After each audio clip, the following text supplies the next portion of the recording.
Everyone says those Google and Apple buttons are just a convenience. That's interesting because most people click them without actually knowing what they do. We all pretend we understand that screen. Bright logos, a promise of speed, one tap instead of another password. The pretending is the revealing part, because if you stop and look, that moment isn't really about logging in. It's about deciding who vouches for you online, quietly and instantly, before you've typed a single thing or formed any opinion about the service. This shows up everywhere now. News sites, shopping apps, airline accounts, fitness trackers. You open something new and instead of creating an account, you're offered shortcuts. Sign in with Google, sign in with Apple. The tone is friendly, efficient, almost impatient. The message is subtle but consistent. Why slow this down when someone else already knows who you are? Most of the time, we don't slow it down. The button feels familiar. Familiar feels safe. Safe feels faster than thinking through another username and password combination. I've clicked those buttons without reading the small text underneath, not from carelessness, but because the system is designed that way. You already trust Google with your email.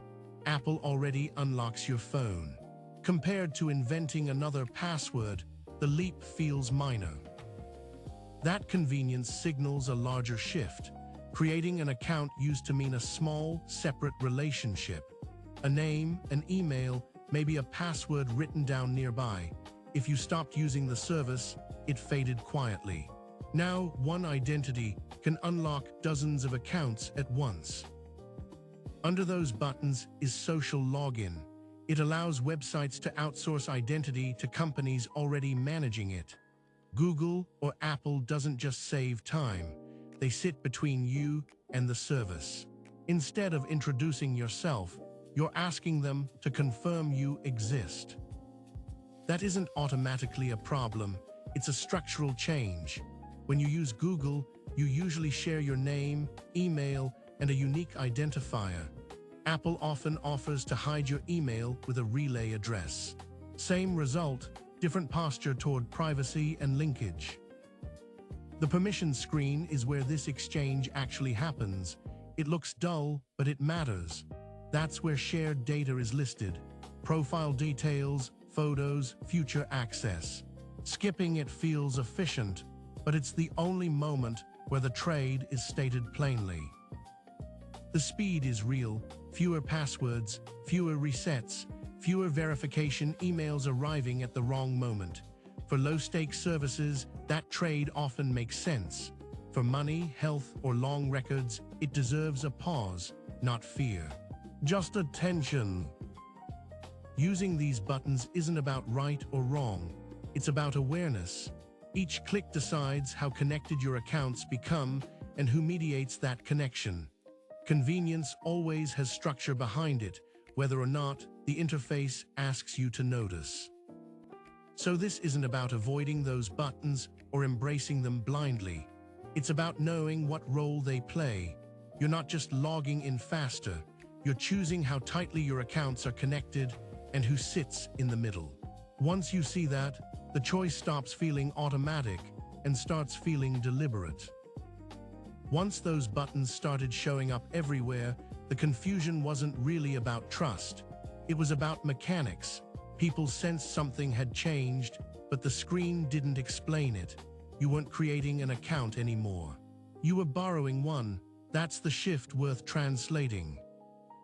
Social login, usually running on something called OAuth, is simply a way for a site to confirm you are who you say you are without handling your password.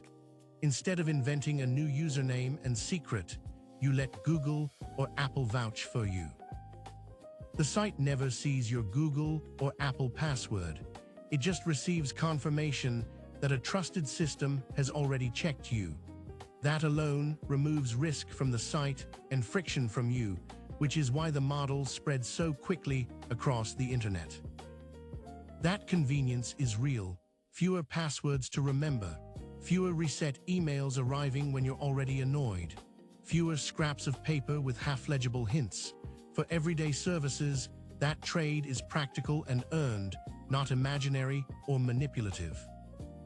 What matters is what gets shared during that handoff. With Google, the default package usually includes your name, your email address, and a unique identifier that lets the site recognize you later, sometimes along with a profile photo. With Apple, you're often offered a choice to hide your email, creating a relay address that forwards messages without exposing the real one.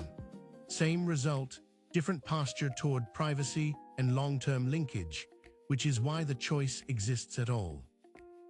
The only place this exchange is spelled out is the permission screen. It looks dull on purpose. No bright colors, just a list. That list is doing real work, showing what information is requested now and sometimes later. Skipping past that screen saves seconds but costs awareness. This is where slowing down selectively helps. A recipe site probably deserves convenience. A bank, health portal, or long-term record deserves more separation, not out of fear, but containment. Social login also isn't permanent. Google and Apple both keep lists of connected apps.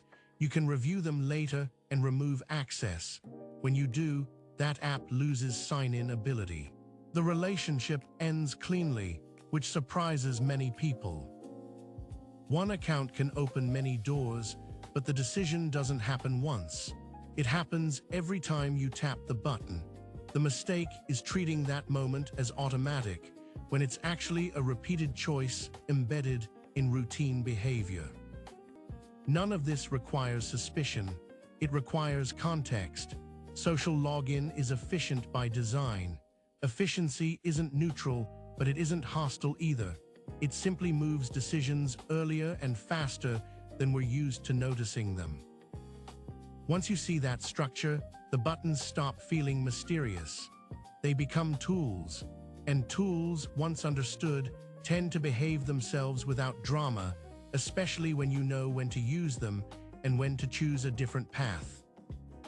At some point, it helps to flip the frame. The world didn't suddenly go reckless with data. It just updated faster than most of us were told. These buttons didn't appear because people became careless. They appeared because convenience became measurable, and platforms learned how to sell speed without explaining structure. We've seen this pattern before in other upgrades. Dial-up promised access, not clarity. Pop-ups promised help and delivered clutter. Password rules multiplied quietly until nobody could remember which site wanted what. None of that meant people failed to adapt. It meant systems kept changing shape, and we adjusted just enough to keep moving. Social login fits that pattern exactly.